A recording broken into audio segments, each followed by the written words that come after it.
U drugom Nefiju nastavlja se priča o Lehiju i njegovoj obitelji, nakon što su prešli ocean.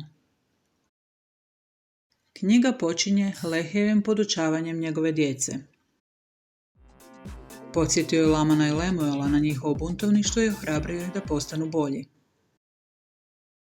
Lehi je pričao o novom svijetu, te je podučavao da će to biti zemlja slobode, dok će god ljudi koji tamo žive obdržavati Božje zapovjedi. Podučavao je i o nužnosti za suprotnostima, kako bismo mogli birati.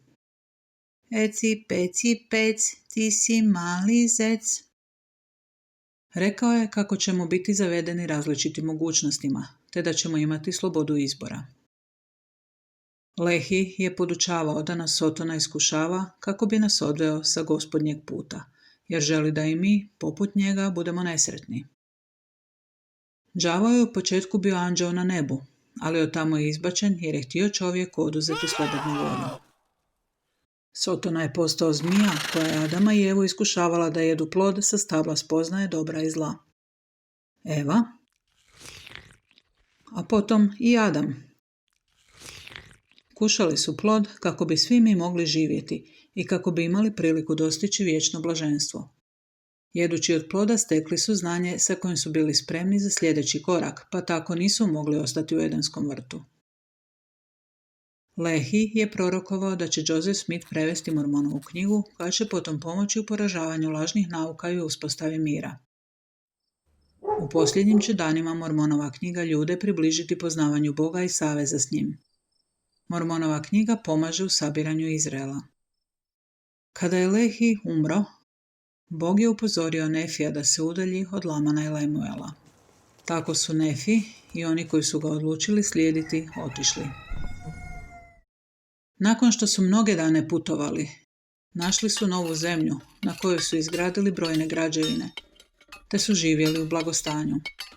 Tada su postali poznati kao Nefici, dok su oni koji su ostali uz Lamana i Lemuela postali poznati kao Lamanci.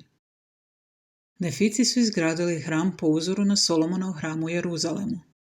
Također su slijedili Mojsijev zakon. Ostatak knjige drugog Nefija govori o učenjima Jakova, Nefija i Izaije. Sva ta učenja pokrivaju 3 glavne teme. Prvo, Izrael će patiti i biti rasut diljem svijeta kad prestane slijediti Boga. Drugo, Bog će u svojoj slavi sabrati Izrael. Treće, govore o Mesiji, kako će maleno dijete pozvano da izvrši pomirenje biti poznato pod imenima Savjetnik divni, Bog silni, Otac vječni, Knez mironosni. Nefi je potom poučavao da je Isus kršten kako bi ispunio svu pravednost. A ako je Isus morao biti kršten, onda svakako moramo i svi mi, koji smo nečisti. Pisao je o tome kako je krštenje ulazna vrata i prvi od mnogih koraka na našem putu u vječni život.